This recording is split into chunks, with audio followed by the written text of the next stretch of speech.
everyone, and welcome to the program. Our sign language interpreter is Flora Atieno. Let's start where we should. The International Court of Justice has decided to redraw the maritime boundary between Kenya and Somalia in a bid to reach a settlement between the two states who have been feuding over a part of the Indian Ocean rich in oil and natural gas. But while the court says that both parties should respect its decision, diplomacy experts say that matter may be resolved diplomatically using channels like the African Union. Leila Mohammed begins our bulletin tonight.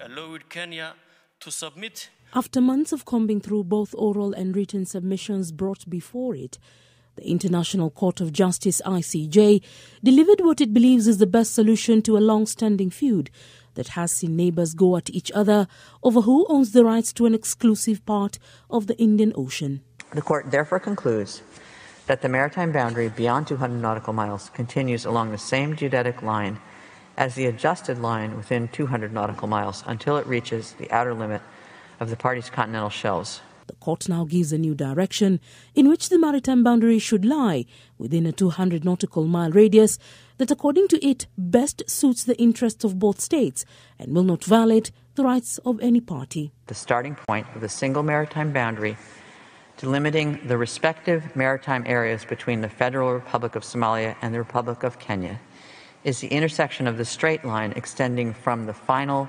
permanent boundary beacon, PB29, at right angles to the general direction of the coast with the low water line. Kenya had noted with concern that fishing rights and economic activities in the area would be affected by a decision to carve a chunk of what it claims as its territorial sovereignty.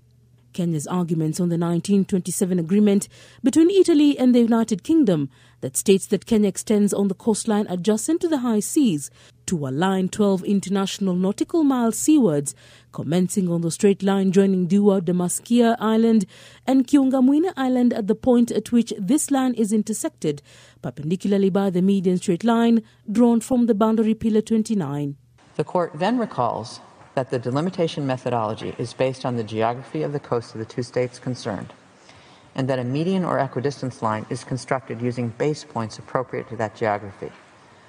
Although in the identification of base points the court will have regard to the proposals of the parties, it need not select a particular base point even if the parties are in agreement thereon.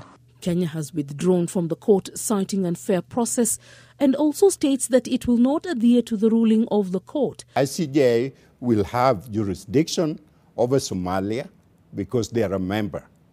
But in order to look at the future realistically, you're talking about relationship between two countries that has major implication in terms of peace, peaceful resolution, and development. Somalia must retreat back.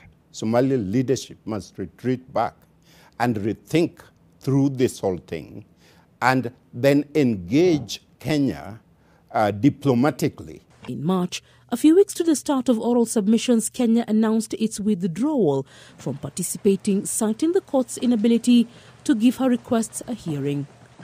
Leila Mohammed, NTV.